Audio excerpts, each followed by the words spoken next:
Well, here's the new fuel pump in the gas tank. You know, you have to take out the whole gas tank to get to the fuel pump. Anyway, there's the hoses that go from the filler outside the car. And that's a vent there on the right. And then over here, you got some more hoses. So we'll see how that goes.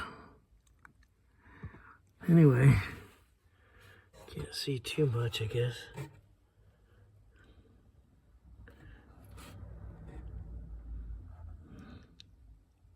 It's hard to see in there really.